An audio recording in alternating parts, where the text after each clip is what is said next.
Hello बच्चों, Hindustan classes में स्वागत है। तो आज हम लोग पढ़ेंगे मैथिली शरण गुप्त।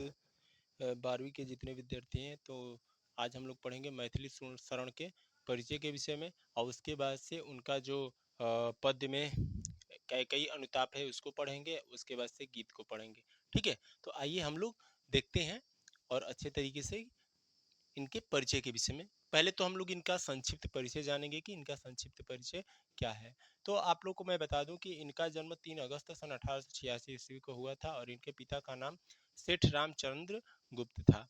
गांव इनका झांसी था, झांसी जिला में। ठीक है, कौन सा गांव? चिरगांव। और इसके विषय में और आगे बताएं आपको, तो इन्होंने अपनी शिक्षा स्व अध्ययन यानी घर पर ही आरंभ की। घर पर ही अच्छे से पढ़ाई लिखाई की है। उसके बाद से स्वाध्ययन के अनुसार, स्वाध्ययन से यानी अपने अध्ययन से ही इन्होंने बहुत सारी रचनाओं का निर्माण किया। ठीक है, अब आपको मैं बताऊं आगे भाषा शैली के इनके विषय में। तो भाषा शैली में इनकी जो प्रमुख भाषाएं हैं वो है खड़ी बोली, सरल, सुसंगठित तथा प्रसाद और ओज गुण से युक्त इनकी भाषाएं हैं। इनकी भाषाओं में सबसे प्रमुख भाषा इनकी खड़ी बोली है। ठीक है, अब आगे हम इनकी बात करें, मृत्यु से संबंधित बातों को बताएं आपको, तो 12 दिसंबर सन 1864 ईस्वी को इनका क्या हो गया? मृत्यु हो गया। इनका मृत्यु हो गया 12 दिसंबर सन 1864 ईस्वी को। ठीक है बाबू, सॉरी, इनकी शैलियों के विषय में नहीं बताया। इनकी शैलियाँ उपदेशात्मक, प्रबंधात्मक और नीति व विवरणात्मक शैलियाँ हैं। इनकी प्रमुख शैलियाँ क्या क्या है भाई? तो इनकी पहली शैली है उपदेशात्मक, जो बहुत ही महत्वपूर्ण है।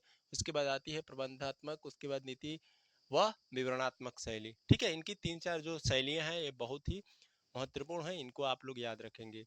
इनकी मृत्यु से संबंधित बातों को बताएं, तो इनका मृत्यु 12 दिसंबर सन 1864 ईस्वी को इनकी क्या हो गई? मृत्यु हो गई। ठीक है, अब आइए इनकी मुख्य रचनाओं से संबंधित बातों को जाने। तो इनकी सबसे प्रमुख रचना भारत भारती है। ठीक है, इनकी सबसे प्रमुख रचना भारत भारती है, जो आपको यहाँ पर निम्नवत दी गई है, भारत भारती। उसके बाद से आती है साकेत। ठीक है, साकेत के लिए इन्हें मंगला प्रसाद पारितोषिक सम्मान से भी सम्मानित किया गया है। ठीक है, और आगे आपको बताए थे यशोधरा, उसके बाद से द्वापर, पंचवटी, जयद्रथ वध, झंकार, सिद्धराज, कुणाल गीत और अनघ, ये इत्यादि इनकी सबसे प्रमुख रचनाएं हैं, जिसको हमने आपको बताया। ठीक है, अब आगे हम आपको बताएं संक्षिप्त परिचय। तो हम लोग भली भांति जान लिए। क्या जान लिए भाई? आप लोग को भली भांति तैयार याद भी हो गया। कब हुआ इनका जन्म? 3 अगस्त सन 1800 कितना है? 86 ईस्वी में। 3 अगस्त सन 1886 ईस्वी में इनकी क्या होती है भैया? जन्म होती है। एक मिस्टेक हो रहा है भाई, यहाँ पर 1964 होगा इनकी मृत्यु से संबंधित, क्योंकि देखो इनकी मृत्यु 1964 के आसपास होगी। हाँ, 1964, क्योंकि भाई 1886 में जन्म होगा बंदे का, तो 1864 में कैसी मृत्यु होगी? 1964 मिस प्रिंट था। चलो, अब आगे हम आपको बताएं इनके परिचय से संबंधित बातों को। तो यहाँ पर देख लीजिए जो दर्शाया गया आपके समक्ष। कब जन्म हुआ? तो मैथिली शरण गुप्त का जन्म सन कहाँ पर हुआ? मैथिली शरण गुप्त का जन्म चिरगांव झांसी जिले में स्थित 3 अगस्त सन 1886 ईस्वी को हुआ। इनका जन्म कब हुआ? 3 अगस्त सन 1886 ईस्वी को हुआ। ठीक है भाई, उसके बाद आपको बताएं तो इनके पिता का नाम सेठ रामचरण गुप्त था। इनके पिता का नाम क्या रहा? सेठ रामचंद्र गुप्त, जो हिंदी साहित्य में विशेष जो हिंदी साहित्य के विशेष स्नेहित थे, प्रेमी थे। ठीक है, अब आगे मैं बताऊं आपको कि गुप्त जी की जो शिक्षा दीक्षा रही, यहाँ पर रही घर पर, जो अभी मैंने आपको संक्षिप्त रूप में बताया। ठीक है, कि गुप्त जी की शिक्षा दीक्षा घर पर ही संपन्न हुई, और 12 दिसंबर सन 1964 ईस्वी में गुप्त जी का देहांत हो गया। 12 दिसंबर सन 1964 ईस्वी का इनका क्या हो गया भाई? मृत्यु हो गया। ठीक है, अब आगे देखिए। अब आगे हम लोग जानेंगे इनकी साहित्यिक परिचय से संबंधित बातों को, कि इनकी साहित्यिक परिचय क्या है और कैसी है। ठीक है, तो अब आगे देखें आप लोग इनकी साहित्यिक परिचय।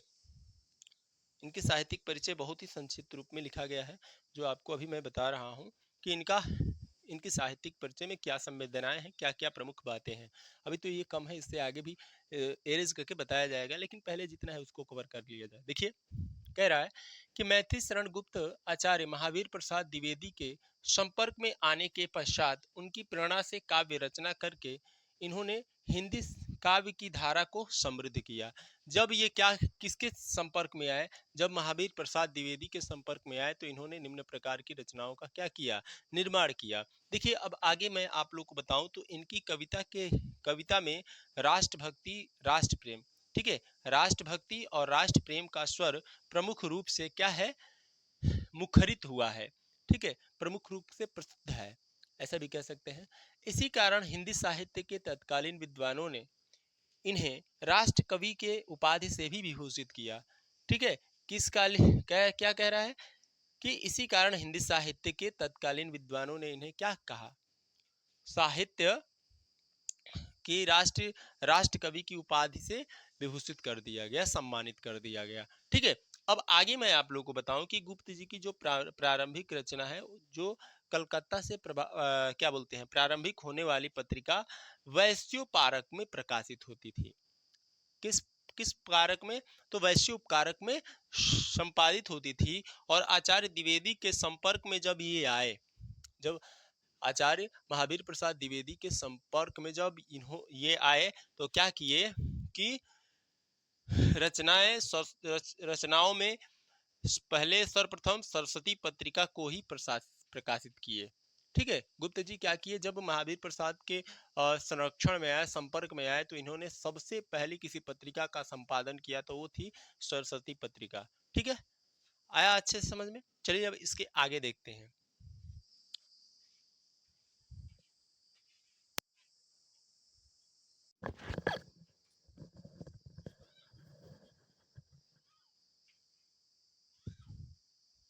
हेलो बच्चों, चलिए इसके आगे देखते हैं। जो बताए थे हम आपको साहित्यिक परिचय, उसमें और रह गया था।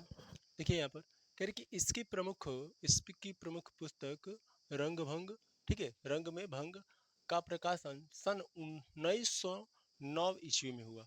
कब हुआ, 1909 ईस्वी में हुआ। किंतु इन्हें ख्याति सन 1912 में मिली। किस पुस्तक के लिए मिली, किस पुस्तक के लिए मिली भाई, तो वो मिली भारत भारती के लिए। भारत भारती के लिए ही सन 1912 में प्रकाशित होने वाली ऐसी पुस्तक थी जिन्हें इन्हें बहुत ही सम्मान मिला, बहुत ही वर्चस्व बढ़ा मिला, ठीक है। और ये प्रसिद्ध हो गए एक साहित्यकार के रूप में, ठीक है।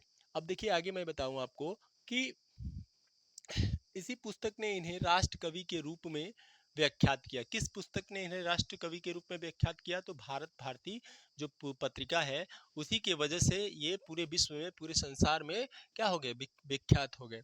और गुप्त जी की प्रमुख रूप से प्रबंध काव्य की रचना सिद्धहस्त थे, ठीक है। और ये द्विवेदी युग के सबसे अधिक लोकप्रिय कवि थे। द्विवेदी युग में सबसे लोकप्रिय किसी कवि को माना जाता था, जो सबसे श्रेष्ठ माना जाता था, तो इन्हीं को माना जाता था, मैथिली शरण गुप्त को, ठीक है। और जब से ये महावीर प्रसाद द्विवेदी के संपर्क में आए, तो इन्होंने बहुत सी रचनाओं का, जो प्रमुख प्रमुख रचनाएं हैं, उनकी रचना की है, ठीक है। अब आगे मैं आपको बताऊं कृतियों से संबंधित, इनकी रचनाओं से संबंधित, तो पहले इनकी रचना मौलिक रचना आती है, ठीक है।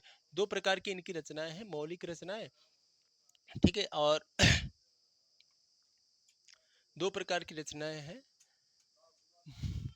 दो है कि तीन है, तीन है, तीन रचना है इनकी। देखो यहाँ मिस्टेक हो, तीन प्रकार की रचनाएं हैं, ठीक है। पहला है आपका भारत भारती, दूसरा है साकेत, और तीसरा है यशोधरा। तीन प्रकार की इनकी रचनाएं हैं, ठीक है बाबू। पहली भारत भारती, इसमें क्या क्या क्या विशेषताएं हैं, इसको जाना जाए तो इसमें देश के प्रति गर्व, प्रेम, गौरव और भावनाओं पर आधारित कविताएं हैं इसमें। भारत भारती एक ऐसी पत्रिका है जिसमें देश के लिए, अपने मातृभूमि के लिए प्रमुख प्रमुख कविताओं का संरचना किया गया है, वर्णन किया गया है, ठीक है। और इसी रचना के कारण इन्हें राष्ट्र कवि के रूप में व्याख्यात कर दिया गया, या राष्ट्र कवि के रूप में व्याख्यात हो गए, ठीक है। अब आगे मैं बताऊं, अगली इनकी जो कृतियां है, मौलिक रचना है साकेत, तो इसमें किन किन किस पत्रिका का संपादन किया गया? तो इसमें से रामचरित्र मानस के पश्चात आने वाली हिंदी में राम काव्य का दूसरा स्तंभ था, जो साकेत के नाम से जाना जाता है।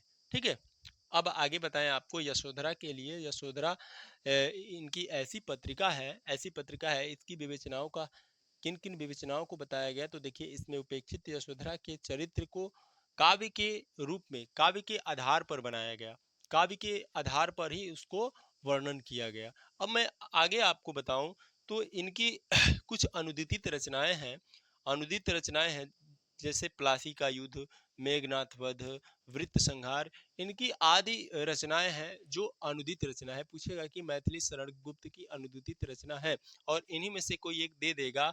और आप जब जानते होंगे कि वृत्त संहार इनकी अनुदित रचना है, मैथिली शरण गुप्त की अनुदित रचना है, तो आप ठीक करेंगे। अब इनकी प्रमुख रचनाएं जो एडवांस लेवल की जो रचनाएं हैं उनको देख लीजिए। तो जयद्रथ वध आता है, उसके बाद झंकार आता है, सिद्धराज आता है, कुणाल गीत आता है, और अनघ आता है, पंचवटी आता है, द्वापर आता है, नहसु आता है, पृथ्वीपुत्र आता है तथा प्रदक्षिणा आदि इनकी प्रमुख रचनाएं ये हैं। ठीक है, सबसे क्या क्या आपको मुख्यतः याद रखना है, मौलिक रचनाएं कितनी प्रकार की है मैथिली शरण गुप्त की? तो 3 प्रकार की है। कौन कौन सी? तो भारत भारती, साकेत, यशोधरा। ठीक है, ये तीनों पत्रिकाएं हैं जो रचना के रूप में वर्णित है। ठीक है बाबू, और अनुदित रचनाएं भी 3 हैं, प्लासी का युद्ध, मेघनाथ वध और वृत्त संहार। ठीक है, ये भी याद रखिएगा। उसके बाद से इनकी एडवांस लेवल में जो भी रचनाएं हैं वो जयद्रथ वध है, झंकार है, सिद्धराज है, कुणाल गीत है, अनघ है, पंचवटी है, द्वापर है, नहुस है, पृथ्वीपुत्र है और प्रदक्षिणा है। इनकी प्रमुख प्रमुख रचनाएं हैं। तो आपको मैं आशा करता हूं कि इनके परिचय बहुत ही अच्छे से आ गया होगा। अब हम लोग जानेंगे कैकेयी अनुताप के विषय में कि कैकेयी अनुताप में किन किन पद्यों का किस प्रकार से विवेचना किया गया। मैथिली शरण गुप्त की जो कैकेयी अनुताप यह काव्य है, यह मात वो अयोध्या के जो राजा दशरथ हैं उनकी पुत्री जो तीसरी पत्नी होती है कैकेयी, उन्होंने 2 वर मांगे थे। ठीक है, 2 वर मांगे थे और राजा दशरथ ने भी उनको प्रणाम भी कर दिया था, प्रदान भी कर दिया था। किस लिए किया गया था? जब देवासुर संग्राम में युद्ध हो रहा था तभी दशरथ जी बुरी तरह से घायल हो गए थे, और उस युद्ध में बचाने वाली कोई उनकी रानी थी, कोई पत्नी थी, तो वो थी कैकेयी। तो वहीं पे राजा दशरथ ने उन्हें 2 वरदान कहे कि आप मुझसे 2 वर मांग सकती हैं। तो उन्होंने कहा कि समय आने पर मांगेंगे। तो क्या होता है कि मंथरा के बहुत ज्यादा चापलूसी की वजह से कि तुम्हारा बेटे को कुछ नहीं मिलेगा, सब राम को ही प्रदान कर दिया जाएगा। ठीक है, तो इन्हीं सभी बातों को सुनते हुए कैकेयी के भी मन में अंदर ये सभी वेदना उत्पन्न होने लगी, यह दुख उत्पन्न होने लगा। तो वह जाकर के कोप भवन में पड़ जाती है। तब राजा दशरथ आते हैं और उनको मनाते हैं, फिर भी वो नहीं मानती हैं। और फिर राजा दशरथ कारण पूछते हैं कि क्या कारण है, क्या बात है कि आज मेरी रानी, मेरी प्रियतमा मुझसे नाराज है। फिर जब कैकेयी क्या करती हैं कि उनको बताती हैं कि मुझे क्या चाहिए। उन्होंने कहा कि आप भूले तो नहीं है कि आप 2 वरदान मुझे देने के लिए कहे थे, 2 वर देने के लिए कहे थे। तो वो बोले कि नहीं, मुझे तो याद है, तुम मांगो, क्या मांगना चाहती हो। तो उन्होंने तो ये नहीं सोचा था कि राम को ही पूरे राज्य से निकालने की बात कहेंगी, और भरत का राज्याभिषेक तो अच्छा था उनके लिए, लेकिन राम को पूरे राज्य से निकालने के लिए कहेंगी, ये नहीं सोचे थे। ठीक है, जब ये ऐसी बातें सुनते हैं तो वो आश्चर्यचकित हो जाते हैं, फिर भी वो मना नहीं कर पाते हैं, क्योंकि वो एगो तो पहले पहले के ज़माने में जो रघुकुल का ये रीति था ना कि भाई कुछ भी हो जाएगा, लेकिन जो बात कह दी गई ना उस बात को पूरा करने के लिए भले प्राण को ही त्यागना क्यों ना पड़े, वो कर देते थे। तो राजा दशरथ भी क्या किए ना कि 2 वरदान दिए थे तो उस पे मान गए, राम को बुलाए और राम से कहे कि तुम्हें 14 वर्ष के लिए वनवास मिला है, तुम जाओ 14 वर्ष में तपस्वी की भांति एक सारे राजघराने का वस्त्र त्याग करके एक तपस्वी के भांति तुम क्या करो, वन में रहो। ठीक है, तो उनके साथ साथ जब वो निकलने लगती है तो उनकी पत्नी कहती है कि पिताजी मुझे जाओ, ए जाओ। तो क्या कहती है कि पत्नी कहती हैं अपने ससुर से, राजा दशरथ से कि मुझे भी आशीर्वाद दीजिए कि मैं भी अपने पति के साथ रहूं, क्योंकि पति बाहर रहेंगे, वन में भटकेंगे, कांट गड़ेगा, चाहे कुछ भी, मैं उनके साथ रहूंगी, क्योंकि मेरा जो विवाह हुआ है मेरे पिता ने उनके लिए भेजा है। ठीक है, तो वो भी जाती हैं। तब लक्ष्मण भी अपने भाई की सेवा करने के लिए पिता से आज्ञा मांगते हैं। जब इतनी बातें सब सुनते हैं तो उनको भाई आश्चर्यचकित हो जाता है, और उनका प्राण निकलने पे आ जाता है। तो उनको भी एक श्राप मिला था। कब श्राप मिला था? तो आप लोग अपने माता पिता से यह बात अक्सर सुने होंगे कि एक श्रवण कुमार थे जो अपने माता पिता का भली भांति सेवा करते थे। ठीक है, अच्छे से सेवा करते थे, सत्कार करते थे। एक बार क्या हुआ कि श्रवण कुमार के गांव में आंधी तूफान आ गया, तो अपनी माता पिता को, सॉरी, आंधी तूफान नहीं, माता पिता को तीर्थ कराने के लिए अपने झूले पर मतलब आगे बना करके दोनों लोगों को लेकर जा रहे थे, क्योंकि उनके माता पिता चल नहीं सकते थे और दोनों अंधे थे। ठीक है, तो दोनों को अपने कंधे पर उठा करके तरुणी की सहायता से ले जाने लगे। तो उन्हें प्यास लगी, तो पानी पीने की इच्छा से उनके माता पिता बोले कि हे श्रवण, तुम पानी लेते आओ। तो पानी लेने के लिए जब श्रवण कुमार जाते हैं, तालाब में पानी का घड़ा जैसे डुबोते हैं, तो राजा दशरथ को आभास होता है कि कोई हिरण होगा। तो वो क्या करते हैं कि वहां पर जाते हैं, वहां पर अमुख बाण चला देते हैं, तो वो जा करके सीने में लग जाता है, और वहीं पर बुरी तरीके से श्रवण कुमार घायल हो जाते हैं। जब उनको पता चलता है कि कोई मनुष्य है, तो भागे भागे वहां दौड़ते हैं और जाते हैं, और इस दृश्य को देखते हैं, क्षमा मांगते हैं। फिर भी वो कहते हैं कि क्षमा तब मिल सकती है जब आप मेरे भूखे प्यासे माता पिता को जल पिला दें। तो वो क्या करते हैं कि जाते हैं और माता पिता को जल पिलाते हैं। पिलाने के लिए जैसे ही देते हैं, तो वो भाप लेते हैं और कहते हैं कि तुम कौन हो। तब राजा दशरथ अपना परिचय देते हैं और उसके सारी बातों को बताते हैं। तो पानी नहीं पीते हैं, और कहते हैं कि जिस प्रकार से हम दोनों पत्नी पत्नी अपने पुत्र के वियोग में जिस प्रकार से अपने प्राणों को न्यौछावर कर रहे हैं, त्याग कर रहे हैं, उसी तरह से तुम भी अपने पुत्र के वियोग में तुम्हारा भी प्राण निकलेगा। ठीक है, इतनी बातों कहते हैं और श्राप पड़ता है, और ठीक वैसा ही होता है। विधि का लिखा हुआ नहीं मिटता है, और जैसे उन्होंने अनित्य कार्य किए थे, जैसे भी गलती से हुआ या जैसे हुआ, उनका उसी तरह से हुआ। ठीक है भाई, प्राण निकल जाता है। राम फिर भी जाते हैं, पंचकुटी की तरफ निकल जाते हैं, वहां पर जा करके रहते हैं। तो कैकई के पुत्र भरत को यह बात पता चलती है, तो बहुत ही नाराज होते हैं, माता को धिक्कारते हैं, माता से यह बात कहते हैं कि मैं तुम्हारा पुत्र नहीं हूँ, मेरी माता कौशल्या कौशल्या है, सुमित्रा है, तुम मेरी माता नहीं हो। इतनी कह करके अपने माता का भी त्याग करके अपने भाई भैया को मनाने के लिए वह पर्णकुटी की तरफ लौट पड़ते हैं, और कैकई भी उनके पीछे पीछे, और पूरा राजघराना आसपास के जो भी जितने प्रजा थी सब उनको मनाने के लिए क्या करते हैं, चल देते हैं। तो वहीं पर जाकर के कैकई और राम के बीच संवाद होता है पर्णकुटी के सामने। ठीक है, आकाश रूपी तंबू के नीचे, आकाश रूपी नीले तंबू के नीचे यह सब बातें होती रहती हैं। ठीक है, तो अब जाके वो कैकई उनसे संवाद करती है, राम को बहुत मनाती है, बहुत मनाती है, फिर भी राम नहीं आते हैं। आप एक चौपाई सुने होंगे, अगर रामायण देखे होंगे, पढ़े होंगे, तो यह सुने होंगे, या कहीं हो रहा होगा तो सुने होंगे कि एक चौपाई होता है कि जिसमें कहा जाता है कि रघुकुल रीति सदा चल आई, प्राण जाए पर बचन न जाए। अर्थात रघुकुल का यह रीति था, यह रिवाज था कि प्राण भले ही चला जाए, वह व्यक्ति की मृत्यु भले ही हो जाए, लेकिन जो वह वाक्य कहा है, जो वचन कहा है, वह मिथ्या ना हो, वो झूठा ना हो। ठीक है, भले ही प्राण उनके पिता की चली गई, सारे राजपाट में हाहाकार मच गया, फिर भी ऐसा पुत्र था, पिता के प्रति इतना स्नेह था, इतना भाव था, इतना लगाव था, कि जिससे वह क्या किया कि अपने पुत्र धर्म का पालन करने लगा, फिर भी नहीं गया। और उस इस संवाद में भाई के प्रति भाई का स्नेह भी देखने को मिला है, जो अभी आपको मैं बताऊंगा बहुत ही अच्छे से। अगर अच्छा लगेगा तो लाइक करिएगा, और अपने दोस्तों तक शेयर करिएगा। जो भी 12वीं के जितने छात्र हैं उनको यह क्लास शेयर करिएगा। ठीक है, थोड़ी सी वीडियो आज लंबी होगी, हमें लग रहा है कि 30 से 35 मिनट की होगी, तो देखेंगे कितना होगा। 2 पार्ट में बनाएंगे, क्योंकि लंबा है तो थोड़ा काफी समय लगेगा।